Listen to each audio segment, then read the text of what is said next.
Hey, yo, what's up, Sports for Talk?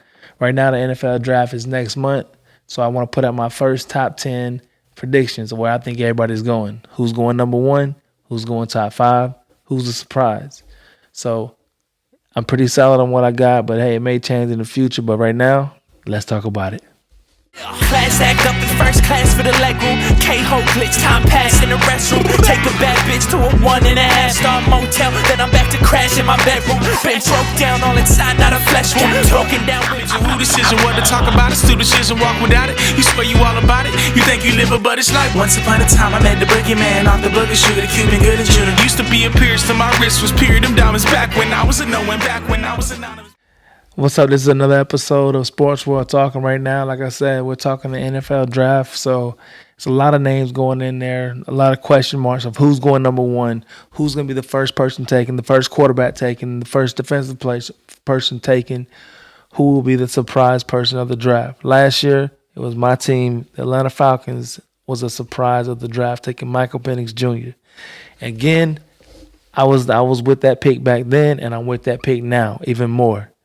So any team out there, can do any surprise picks at any moments, but this is my top 10 right here. This is my top 10 of what I feel is the best bet for each team. This is with no trades going on. This is strictly the order that's already in the draft. So number one, as you see, I have Cam Ward. I have Cam Ward going to the Tennessee Titans as the number one draft pick. For me, I think he's the best quarterback available. He's has a poise about himself. He has a moxie about himself as well too, a confidence about himself. I'm a Hurricane fan, so I've definitely seen a lot of Cam Ward games and just seeing how he stays calm under pressure. That's a huge thing for me, looking at what I would like in a quarterback. And as a Miami Hurricane fan, who we haven't had a consistent quarterback since probably Ken Dorsey. When we got him, it definitely was what we was wanting in the quarterback. Somebody who can take control of the game, someone who wasn't afraid of the big moments, someone who stayed level-headed when in pressure. And I feel the Tennessee Titans will be getting a great player in Cam Ward. If I had to compare him to somebody, I would compare him to – it's ironic that when I see his game, when I see his – his play and everything, I see Steve McNair. It's an old Tennessee Titans quarterback. He was a mobile guy. He wasn't a run first guy, but he can definitely get around. Cam Ward's definitely faster, I would say, than Steve McNair was, but he was a tough guy. He was definitely a good quarterback. Probably the last quarterback Tennessee has had that was successful. Besides Vince Young, but that wasn't a long-term success. But I definitely see Cam Ward going there and getting instant success as far as his play. Because like I said, he doesn't necessarily get rattled too easy. Like I said, they got to get him some weapons out there. I feel that's the best bet for him and the best bet for the team. So let me know what you think on that pick. I got the Browns, as you see right here, getting Abdul Carter. I feel you have Myles Garrett. I would not go for a quarterback at this pick right here. If I'm them, if I'm the Cleveland Browns, I'm getting Russell Wilson in the on the offensive side, and I'm beasting up my defense with Myles Garrett and Carter on the defense. You got Denzel Ward over there as the cornerback.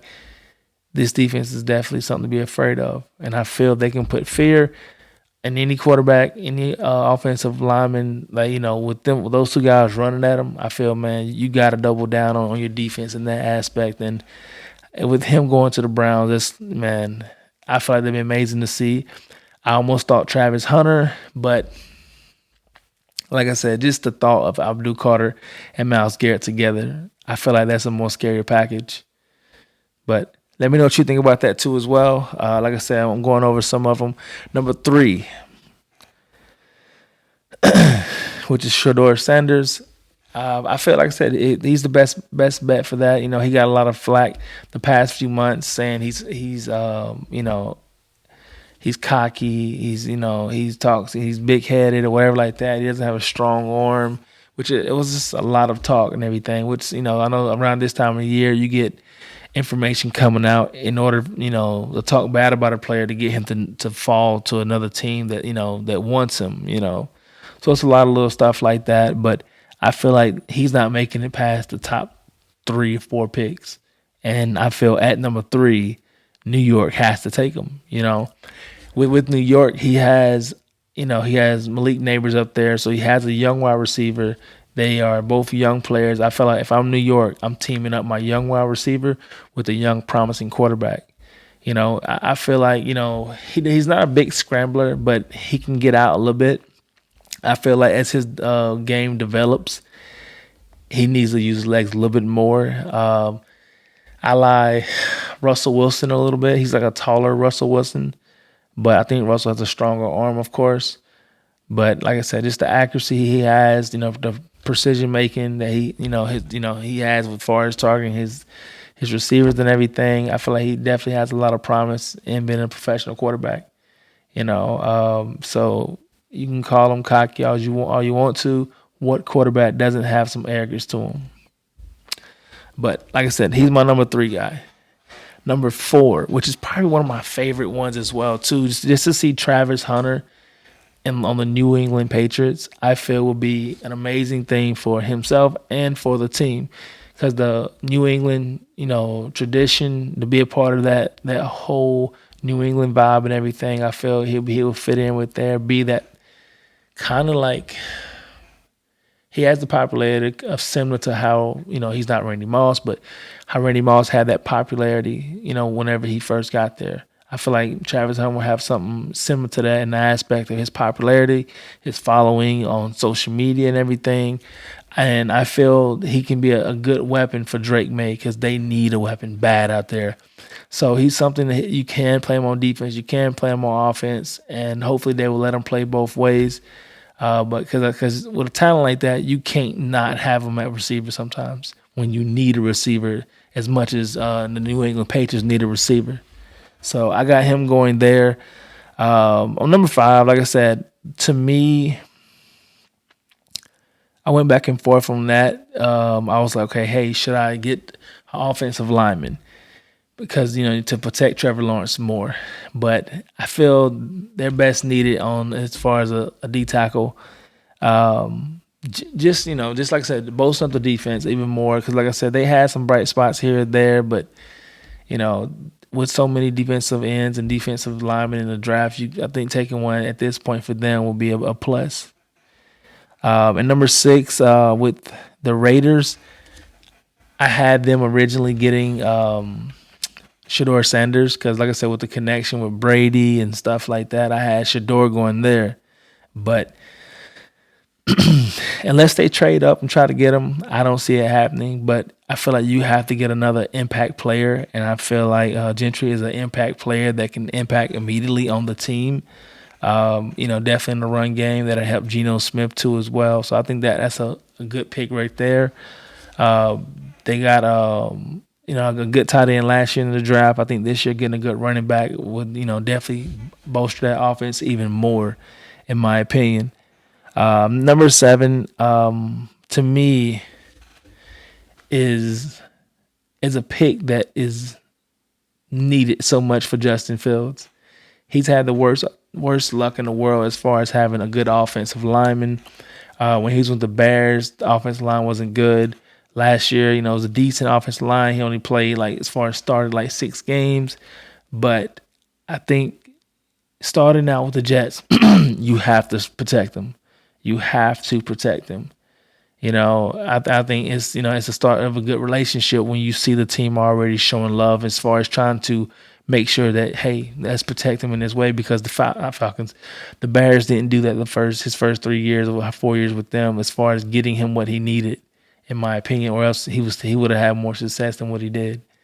So yeah, getting an offensive lineman I think is a huge key for them right there. Huge key.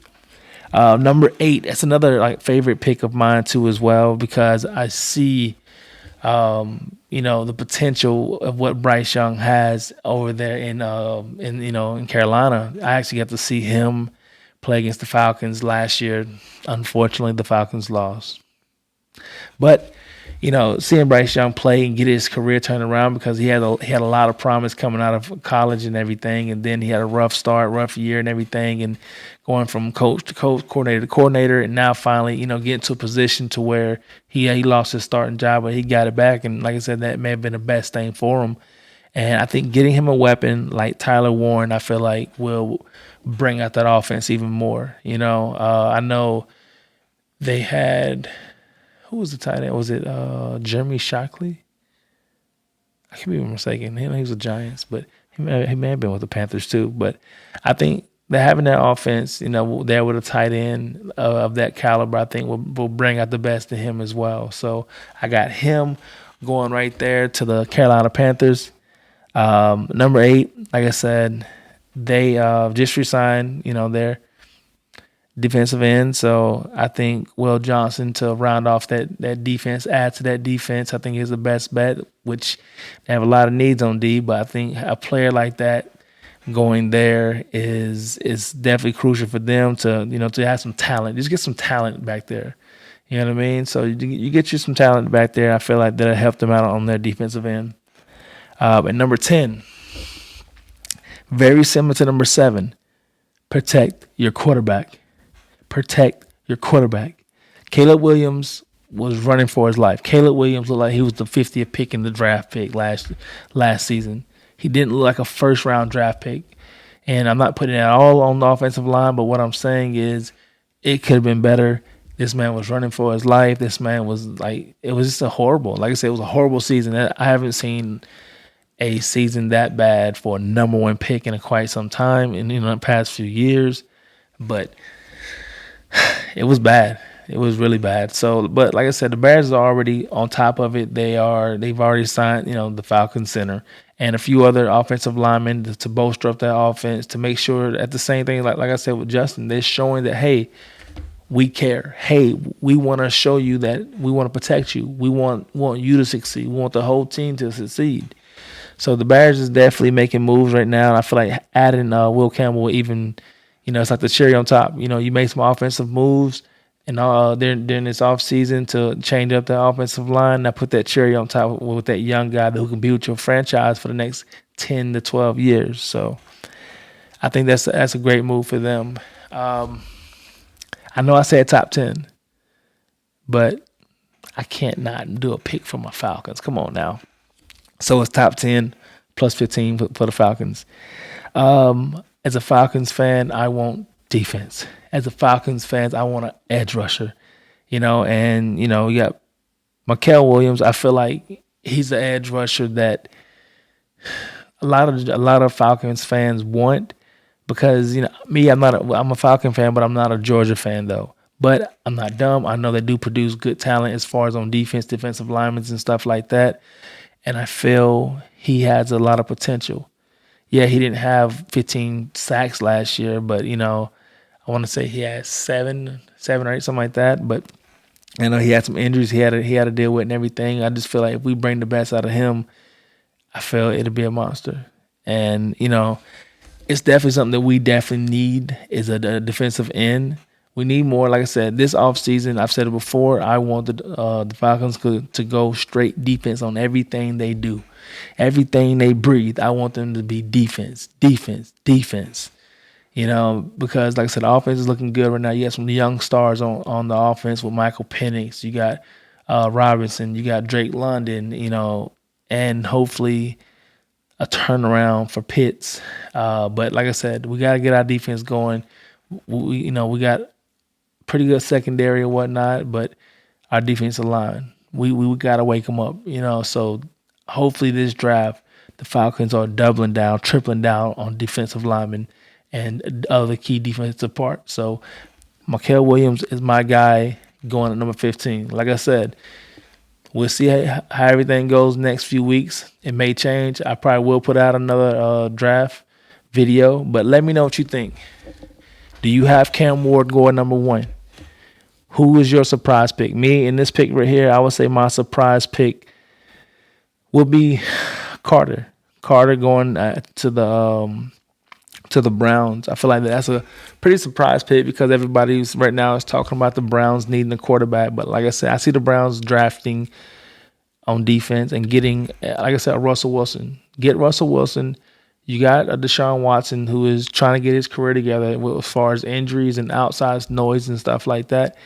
Get Russell Wilson for a year or two while Watson get himself together. Watson, he's only, what, 29, 30 years old, something like that. Get himself together, figure out what you're going to do with that situation, and have your defense like eating people. So that's my surprise pick. That's my standout pick right there. But like I said, let me know what you think. Do you agree? Do you disagree? What's your top 10? Let's talk about it.